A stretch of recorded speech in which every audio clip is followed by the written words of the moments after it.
Hello, boys and girls, ladies and gentlemen. My name is Al Capone, and welcome back. Welcome to Shadowrun Returns, a fantastic game and a fantastic system. For those of you who don't know, Shadowrun Returns is a turn-based strategy RPG set in the world of Shadowrun. I don't know if it uses the same system as Shadowrun. It might, but it's set in the same world. At least the campaign it ships with, which is called Dead Man's Switch. See, the idea of this game is that the community it has apparently a really good editor. I looked at the editor, it's like ridiculously complicated, but apparently it has a really, really good editor so people can make really, really cool things. And I'm going to show you one of those cool things today, but really quickly I want to make a comment on the campaign it ships with, Dead Man's Switch. Dead Man's Switch is a fantastic campaign up until the last few hours, and then it's hell. They have a plot point that takes it away from the cool tactical shooting of people, and onto the shooting of not people, and it stops being fun. Also, the boss fight at the end is ridiculously glitchy, and also unfairly difficult. It glitched out after I beat it by just a hair's breadth, and the event that was supposed to trigger didn't trigger, so I couldn't go on in the game even though I'd beaten the boss fight. So yes, it's a bit of bollocks there, but other than that, it's good fun. It's a really, really solid campaign. But I'm not going to be showing you Dead Man's Switch. I'm going to... Oh, fuck nuggets. That's not right. Okay. Okay, I'm just gonna... Okay, I appear to have pressed the continue button. Nope. Nopingtons. Actually, I can just load from here. Back. Apparently I can't just load from here. Okay. got a quick glimpse of the boss fight there. What even is this going on here? I had a save. I don't know where it went. Content. Have Shadowrun Unlimited. Play. Oh, fuck me. Okay. Sorry about this, but, apparently, for some reason, my save for this no longer exists. But this is Shadowrun Unlimited, which is a really cool thing, but I'll get through character creation as fast as possible. So, you choose your gender, which, as far as I can tell, has no effect. I mean, it's your gender, not that much. Yeah, there are no statistical differences between males and females. And then you choose your race. So, you've got your humans, who are just sort of good at everything, they get more points. Elves are quick and... I think they're smarter? No, they have higher charisma, which is nice. And they have +1 charisma, which is quite nice because of skill rolls. Then you got your dwarves, who are a bit stockier, got some willpowers. You got your orcs, who are tougher, but dumber, and not as good at shooting things. And then your trolls, who are basically, I'm fucking tough and I'll hit things. I personally always go for elf, just because you do a lot of shooting and melee weapons aren't that useful unless you take physical adept. Okay, so let me explain the classes real quick. Street Samurai is combat. That's basically what Street Samurai is. All of its stuff goes into combat. It's the generic combat class. Mages are mages, obviously. Deckers are hackers, and Deckers are quite interesting, and they never explain the system well enough, which sucks. But Deckers have to carry a weapon that they can't use normally, and it's called a deck. And the deck is what actually allows you to, well, deck. It's the thing that allows Deckers to hack, and it's really quite, the hacking thing is really quite cool once you figure it out. I was completely confused by it at first, but yeah, once you figure it out, it makes a lot of sense. And it's really fun. shamans, if I remember rightly, do a lot of buffing and stuff. And, like, I don't know. I don't know what shamans do, but I know, yeah, key attribute, charisma. Riggers are fucking awesome. Riggers are guys who have drones jacked into their brains. Yeah. They have drones jacked into their brains. I like the drone system in this game. It's a bit of a pain in the ass in the start, which is why I suggest you never take a rigger at the start of the game, because later, eventually you will get one more AP, and that's what you need. But that's what you need to actually function. But riggers, yeah, riggers will, like, they carry them as weapons, and then they activate them on the field. And drones are really, really useful. They are absolutely fantastically useful, but a pain in the ass for the rigger. There's your physical adepts, who are melee, and they're like magic and stuff, but melee, I don't know. So I am going to, since I've already played through Dead Man's Switch almost entirely, I'm going to craft my own character. So here there's a bunch of presets, and they give you a couple of karma points. But here, oh ho ho, here you actually get to mess around with it a bit. You get to fully create your character the way you want it. No restrictions. Well, obviously a point restriction. Okay, I'm gonna remake my old character. There we go. Continue the stats. Yep, so you gain karma, and karma can be used in bloody everything. Everything is karma. Okay, I happen to know there is a skill check for 3 charisma, and I could use that, because it's to bypass an annoying combat section. Alright, I'm going to spec my character just the same as I did before,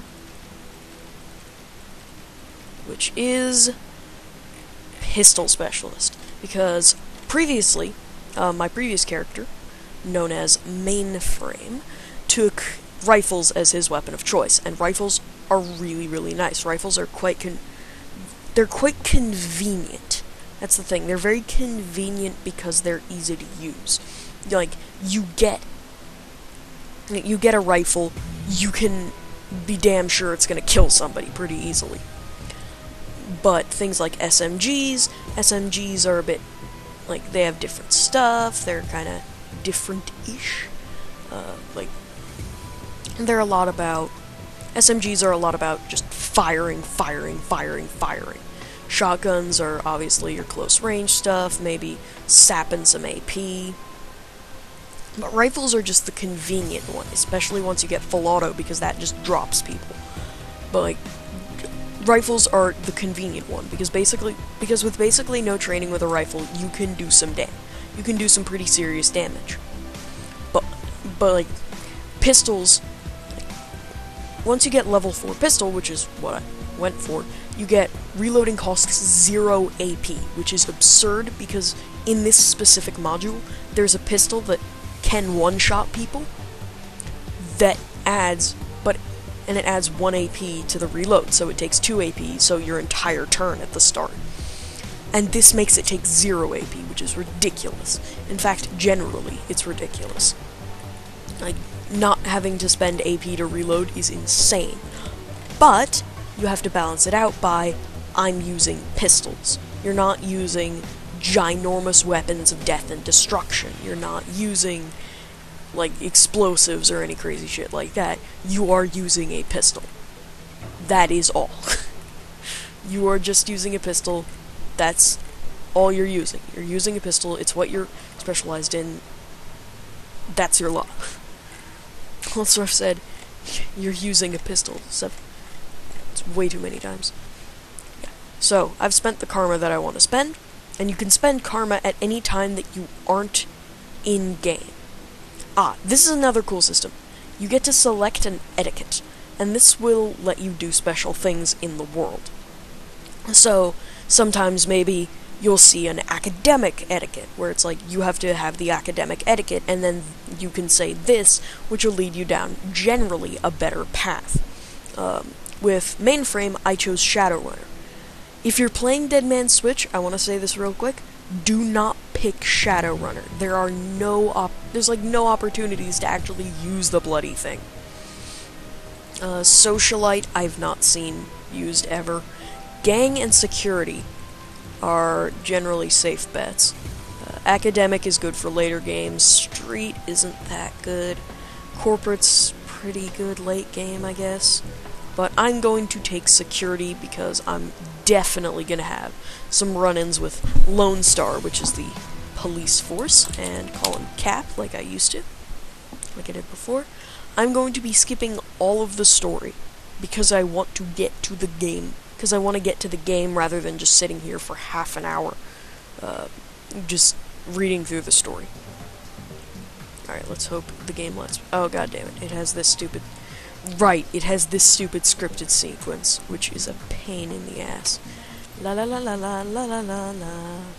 Are you serious? I don't care. What I say here doesn't even matter. So let's just keep going. So basically what's going on here is your bro is a Shadowrunner who made a run into a big corp building and killed a lot of people, and now they know, and this guy is here to murder the fuck out of him. Hang on. Can we spot the exact moment? Yep. That was the exact moment that he killed the fuck out of him. And now our bro is dead. Joshua! Murder! Stop screaming, you little worm. I'm a mysterious samurai. Aye, aye, aye. I am your samurai. I don't know why I was singing that. I don't even know what that song is called. So yes, that was a scripted bullshit sequence. Thankfully, there aren't that many of those. But yes. Welcome... Oh, wait, no. I can't do that yet. No, not yet. Not yet. Damn it, not yet. Okay, start with a pistol. That's always nice when you specialize in pistols. Right. So I opened my stash. You can store items there. In Dead Man's Switch, they are massive dicks, because the first time you buy something, you can transfer it. You can transfer the item that you bought from your stash to you, but they don't give you a stash, access to a stash for several hours. And here's the big thing. If you're a decker and you haven't poured points into ranged combat so that you have multiple weapons, more than 2 weapon slots, you probably won't have the weapon slot to actually do that, or will just be horribly confused. But hang on, I'm about to buy the op pistol. Is that it? Yep. The Ruger Super Warhawk. As soon as I get 1.2k, as soon as I get like 1 1/5 K, I'm totally going there and buying that pistol because it is OP as fuck. Wait, actually, hang on. I might be able to sell my current pistol. Let's see. If I click the sell button. Equipment. Oh, only 60. Okay. So we'll actually have to do something. Alright. So, there was text on the bottom. You probably read it. I have to go to this bar because there's a dude in here who I know, I think, or maybe it's my brother. I can't fucking remember. But, yes, like, yeah. So, he is gonna set us up with a running job, which is gonna be simple. Just take a package, and then we'll actually be able to do something. Alright, enter, talk to Eric Gunderson.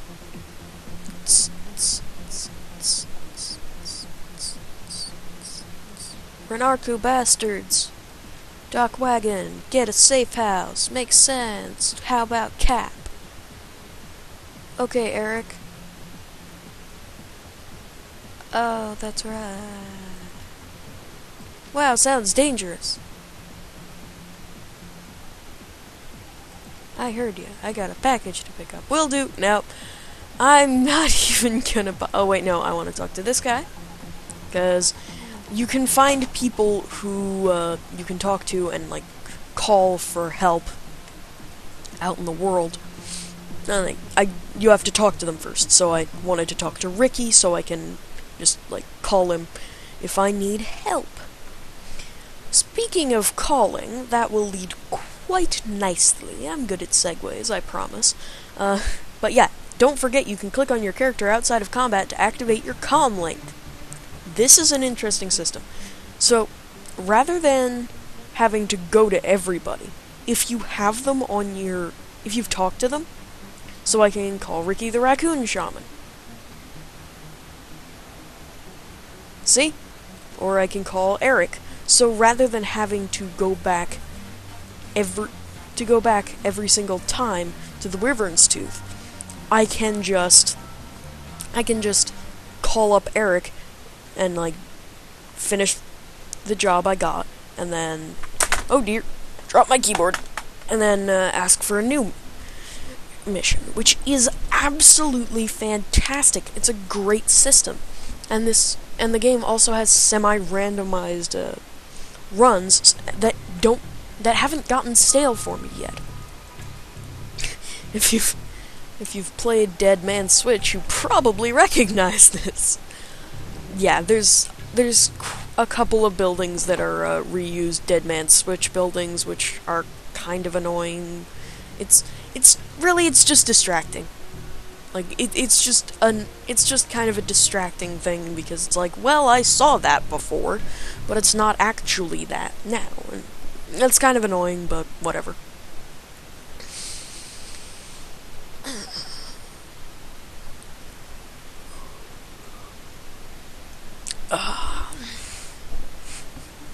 This is what happens when I wear pajama pants.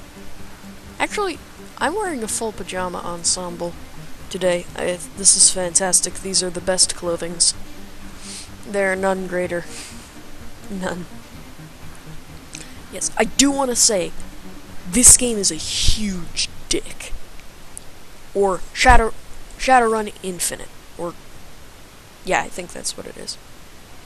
It's a huge dick for the sole reason that it'll give you a location, but it will not put a marker on your map. Like, you don't have a map, but you saw how up in the top left corner, the power symbol thing, yeah, see? It's got a little marker. Oh, your character does that sometimes. A little marker pointing in the direction that I need to go. Oh god, BTLs. BTLs. There's a really interesting mission based on those. But yeah, it'll do this only for main story missions. So missions you get from Eric, you will not have that. Which, I have to say, like, I'm gonna be honest, I'm not gonna take the time to memorize where everything is. I don't do that. That's not the kind of thing that I do. I'm sorry, I just don't. Like, I'm not the kind of person who enjoys, like, remembering where everything is on the map. If I have a mission and I need to go to a certain location, I want to know where that location is. I want the game to say, here is the location. At least in this. Like, I get the idea of exploring games. Like, exploratory games, but this is just a pain in the ass. Like, it'll say, go to the docks, and you have no clue how to go to the docks. Because the game never tells you, oh, you can enter the docks through, you can get to the docks through the Redmond Barrens, which is where we started out. But yeah, I'm gonna call Eric, get the job done, and then I gained a karma. Every single time you do a job, you gain karma, which is fantastic. So I'm gonna get a cleaning job. So those damn Halloweeners had the nerve to try and shake me down. I'm not playing the middleman this time. I'm paying direct. But, so yeah, the Halloweeners are a gang, and they fucked with Eric. But yeah, you saw there were 3 missions there. 3 options for missions. Each one of those is is quite different, and they have semi-different things. This one, as far as I can tell, is always the same. Also, I could never understand why you just wouldn't haggle. There's literally no point to not haggling. In fact, you may as well be hurting yourself by not haggling. It's the dumbest shit. So yes, entering the Redmond Barrens. But before I go to kick those Halloweeners in the teeth, I want to buy that gun, because that gun is insanely OP. At least once you reach 4th level with pistols. Because at that point, no AP to reload, so that's... Plus, at that point, your quickness will cancel out the minus 5%, the 5% penalty to aim, which is fantastic. Also, 5% to aim ain't that much, really. Anyway, I'm gonna stop yabbering and buy this bloody gun. Okay, can I see your wares? Buy that, and then sell that, and then sell, and then buy. Boopity boop boop. Alright. Do I have any money left? The answer is no. Okay, I happen to know where the Halloweeners' hideout is. It's all the way back the fuck here. I spent 2 hours looking for this. 2 hours. I spent 1.5 looking for the docks. I finally found it. It's right. The entrance is right past the Wyvern's Tooth. But seriously, it's the dumbest shit. You should not be having your players spending hours trying to, hours when the open world is this small, just trying to find where they go to kill people. Okay, welcome to the combat. Now then, allow me to shoot a man. That man is now dead. Allow me to get into cover before the men shoot me to death. That's not good cover. So, the way this works is on an action point system. At the start of the game, you only have 2 action points to work with. And as you can see, you can move here with 1 action point, and then this is how you can move with 2 action points. And down here, you have various different kinds of attack, and the AP cost is in the bottom right. This is Overwatch, so you can obviously Overwatch. This is your inventory. I have nothing in it. And here you switch between your weapons. Here you can sheath and unsheath your weapons. May as well reload, really. And then pop. And then pop. Yeah, the Halloweeners base is way easier than it looks like. Because 4 people have guns, but with this pistol, you don't have to give a fuck. Oh shit, I'm getting the crap beaten out of me. Oh god damn it. Okay, so this is the death thing. You have to go through a loading screen so you can die here because you didn't have a dockwagon contract. It's the dumbest possible way. You just say you died.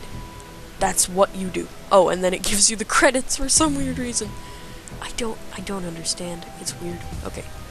Let's load the autosave, because that's the only way I can do this. Oh god.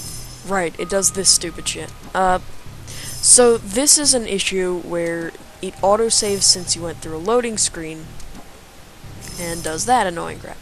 There is, aha, this is a nice segue into one of the cool save features. If you click load game, there's a rewind button, so you can rewind, so you can fucking rewind the save to previous incarnations. That's amazing! More games need to have this system. Because especially with autosaves and quick saves, when you're quick saving over a quick save and then you realize, well shit, with that quick save I literally cannot win. It is impossible. It's fantastic to just be able to say, you know what? I'm going to go and do this. I'm gonna fix my mistake by going back and redoing it. There's a good example of murder in one shot. Jesus, 2 down and 2! That's a record! Yeah, with this pistol, the game gets a lot more interesting. Because with only 1 point in body, which is what gives you health point, which is what gives you HP, you go down very quickly, but with most weapons, or most pistols at least, people don't go down that fast. Like, it'll take a little while. This gun is like, fuck you. Down in one, down in one. It's great. Alright, so let's call up Eric. And job's done. Get the reward, and get the karma. So there is an interesting system where you can get a dock wagon coverage. So if you die, you'll get brought back to life. But it costs you. So every time you rest at a safe house, or do a mission, a day will tick over, or you will have to pay for your dock wagon thingy, which is an interesting system, and I kind of like it.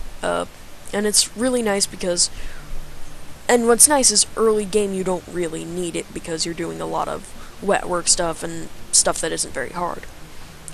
Courier is boring as shit. Nothing happens on courier missions. I'm gonna do simple cleaning assignment. Disrupting local commerce down at the docks. Oh yeah, we get to go down to the docks. One of my favorite locations. There's 2 locations for missions that are absolutely my favorite. One is that tenement building. And the other is the docks, because at the docks, you get to have a fight against 3 people who all have guns or weapons, but, oh, I love it so much. The Halloweeners area is nice, but it's very small. It's enclosed. This is a nice open-air area with a lot of space. It's really, really cool. And I like it, and it's got nice cover, and it's got a whole bunch of nice positions. One issue with the docks, though, is that it does this annoying thing where sometimes if you call Eric for a new job when you completed one in the docks, it might not actually spawn the people you need. Oh, yeah. When I was talking there, you probably saw the little thing that said gang etiquette and Nuyen, and that means you need to have gang etiquette, and you need to pay Nuyen to these guys, and you won't have to fight them. Alright, murder him, and murder him. Jesus, these guys are wimpy. I mean, I guess they're not Halloweeners, because the Halloweeners are like a proper gang with proper stuff. But yeah, you also get healed after every fight. So, call Eric. Call Eric Gunderson. And job's done. Great work, chummer. Alright, now let's see. See, I have 5 karma. And you can spend this at any time except in conversations and combat. It makes sense in conversations because if it's like, oh, there's an etiquette that I need, let me just put some karma into charisma so I can get new etiquettes. Or like something like that, where there's like a skill test or something. If they let you put karma in during conversations, that would be broken. You would just always keep karma around in case you happen to need it. It's like, oh, I mean, I still do that because I still did that because as a decker, like, when you play as a decker, there can be terminals that are like, you need this to do this, and then it's like, oh, okay, you need decking 5 to do this, so it's like, okay, let me just put some points into decking. Okay, cool, done. I'm going to take, I think it's wet work? No, it's not, but whatever. Yeah. What was I saying? Oh, that's right. Right. So, like, for deckers, it's useful to keep a couple points around just in case there's a decking object that needs higher decking than you actually have. But other than that, really, if you're just a straight combat class, there's not really a point to having points lying around if you're solely focusing on the combat aspect. If you're going anywhere, like, in maybe, I don't know, not even rigging. Basically, if you are using decking in any way, shape, or form, you want to keep some points handy. Oh, I didn't notice this is the place that, in the start of Dead Man's Switch, you get set up here. And, oops, hit the mic. You get set up here, and it's the same map. Okay, so, talkie. He acknowledged he was the dude, so I get to shoot his face in. Jesus! That dude, hang on. He just survived 35 damage. What's this motherfucker made of? I think I just killed Wolverine. No, Wolverine isn't even that durable. I think I just killed God. Or Satan. One or the other. Like, fucking seriously. Yeah, there's a Deckers only mission. But, like, Jesus. Jesus. Jesus. That guy took so much damage, that's insane. I'll take a simple cleaning. Sure. But yeah, you see, since I'm already here, the gangsters that I need to kill don't actually spawn. But there's a semi-convenient way to do this, because if you go here, it has to load up the entire barrens, and that takes a while. Or it at least takes enough time to be annoying. However, there's this bottling plant here, which you get kicked out of immediately, and there's not that much to load from the load, and the load time is super short, so it's really convenient because it then just bumps you out, and it's cool. Sorry if that came up on the mic. I'm eating the delicious flavor of fruit Tic Tacs. Here, let me check the. Alright, I keep taking the tags off. It's like Fruit Adventure or something like that. I don't know. But yeah, Janitor Man kicked us out, but now we get to go back onto the docks and teach those ruffians a lesson in gunmility? That doesn't make a lot of sense. But fuck it, I'm going with it. Dear God, these people are the dumbest people I have ever seen in the entire universe. Let's just stand right here, exactly like this, so we are perfectly lined up to all be murdered horribly. Like, single grenade! One fucking grenade, and they would all be dead! Especially considering they have no friggin' anything. They have no armor. They're just, like, sitting ducks for grenades. Alright, Eric wants to meet me in person. And that, I believe, is where I shall end it. You probably got a decent idea of what Shadowrun's about, or at least what Shadowrun Infinite is about, very specifically. You've gotten a little bit of insight into my opinions on Dead Man's Switch. I might do a video on Dead Man's Switch, I don't know. But, yes. Infinite is pretty good, actually. The core mechanics of Shadowrun are also fantastic. Like, once you start getting, teams of Shadowrunners running with you, it's fantastic, because everybody sort of has their role. Everybody does their specific thing, and it's amazing. There's no one person. There's nobody who's, like, there's no one who just does everything. Everybody sort of has what they do, which is awesome. I love it so much. And, like, there's a lot of more strategy there because you're controlling more people. It's great. Plus, if you have riggers or summony dudes, shamans, that's the word, then it gets even cooler because now you have, look, summons and drones, even more toys to play with. It's fantastic. Infinite does have the issue of your character is a whiny dick. Like, I hate this character because all he does is whine. Or, he does a lot of whining, at least. He does a lot of whining, and he just... Also, it does this stupid shit where you'll click on something, and then he'll say something completely different. Or maybe it'll include what was said in the little box, but that won't be all of it, and it'll be expanded upon. No, this is bad. Like, that's just shitty storytelling, which is unfortunate because the rest of this campaign is quite nice. Like, I love the comm system. The comlink system. I love pretty much everything about it, and I really love the missions. It's great. Like, also, I love this friggin' pistol. It's great. I love this. I love this game so much. But again,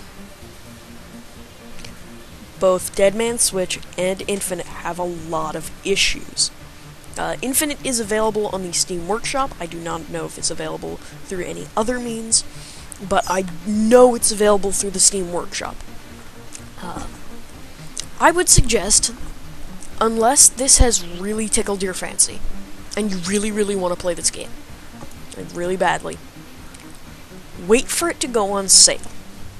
Because it's a good game and it's worth your money. Like, I think you should buy Shadowrun, but I feel like it's something where you should just wait a while. It'll definitely go on sale at some point, either in the summer sale, or the Christmas sale, or like, there's tons of Steam sales, it's fine. Buy it in one of the Steam sales, because you'll get a better bargain then. And again, like, the campaign's fairly short and gets pretty shitty at the end. But, yeah, like, I'll wait for it to go on sale. Said that 3 times now. I need to stop saying things too many times. Yeah, just wait for it to go on sale. Buy it then, because, again, it's worth your money. It's definitely worth your money, but it has a lot of issues, and I think it's more worth your money at a lower price, because I think it's about $15, and for me, personally, that's a fuck ton of money.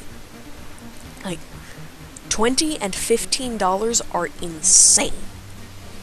For me, $10 is a whole bunch of money. Like, that's just me. $5 is a decent amount for a game. Again, still quite a bit of money. But yes, like, this game costs $15. I don't really think, like, I think that it's worth the money, but it's much better if you get it at a cheaper price, because you will be less disappointed with how the ending goes on, because I got it for $5 ages ago in the Steam sale. Can't remember which one. And if I had paid $15 for this game, I would be extremely disappointed near the end of Dead Man's Switch. Anyway, I've yammered on for like 2 minutes. My name is, was, and always will be Al Capone. This has been Shadowrun Infinite.